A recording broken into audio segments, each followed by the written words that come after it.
230, we got Old Dominion, who went 5-7 last year. Traveling to number 20, Indiana, who went 11-2. Indiana favored by 23.5 points on FS1. Colton Joseph for the Monarchs went 133 at 222. Threw for 1,627 yards, 11 touchdowns, 5 interceptions. Aaron Young had 172 carries for 887 yards and 8 touchdowns. And Isaiah Page had 61 catches for 819 yards and 3 touchdowns. Curtis Rourke for the Hoosiers went 222 at 320, threw for 3,042 yards, 29 touchdowns, 5 interceptions. Justice Ellison had 159 carries for 848 yards and 10 touchdowns. And Elijah Surratt had 53 catches for 957 yards and 8 touchdowns. These two teams have never played, by the way. Old Dominion brings back one of their players, which is the leading passer, Colton Joseph. And Indiana brings back one of their players, which is leading receiver, Elijah Surratt. This is a really interesting game for me, right? Indiana's coming off the best season they've ever had, right? They went 11-1 in the regular season, made the playoffs.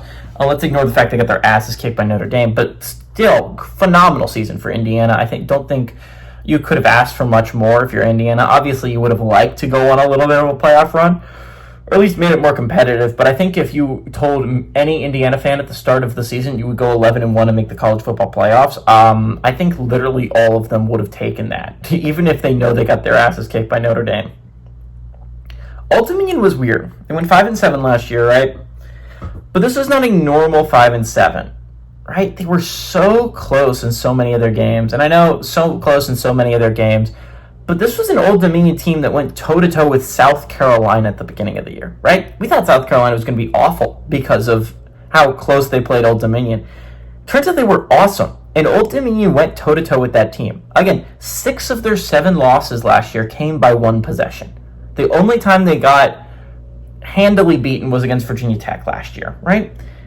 Old Dominion kind of comes out cooking week 1. And the real question is, can they get over the hump? The last couple of years, 2 years ago, they went toe-to-toe with Wake Forest and came up on the short end of the stick. Last year, they went toe-to-toe with South Carolina, and they came out on the short end of the stick. Can they get over that hump of beating that really high-tier opponent, right? Indiana, on the other hand, is hoping for a similar season. They have an easy schedule. They do not play a Power 4 team out of conference, which I'd like to point out. I'm as big of a fan of the Big Ten as any.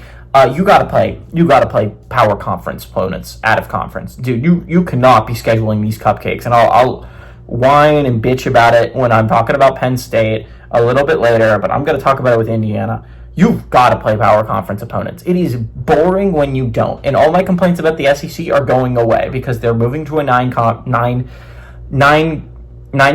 in-conference schedule. They are forcing every single one of their teams to play one Power 4 out-of-conference opponent, at least.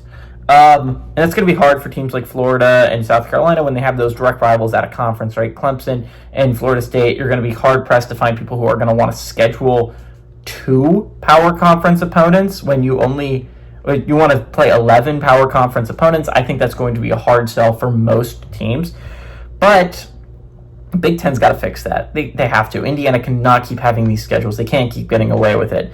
All that being said, Indiana's going through a lot of change. I love Fernando Mendoza. I'm a Fernando Mendoza fan, but this is going to be first game playing for the Indiana Hoosiers. Old Dominion's not this easy out, right? The 5-7 record is deceiving. This is a good college football team. I think you ask any South Carolina fan last year, they gave him a heart attack. Colton Joseph got better as the year went along. He's not this insane passing threat, but dang is he a good runner. And I think this is probably going to be my biggest upset of the day. And I understand that this is a massive leap. I could be drastically wrong about this. But Old Dominion has a lot of things I really like as a program. I think Ricky Ronnie is taking this team to the next level. I think he's done a phenomenal job coaching these Monarchs. He is the best head coach the Monarchs have ever had. Ricky Ronnie is an amazing head coach. I like them. I like them to go on the road, and I like them to pull off this massive upset. Just complete shocker in week 1. Give me the Monarchs to go on the road and pull it off.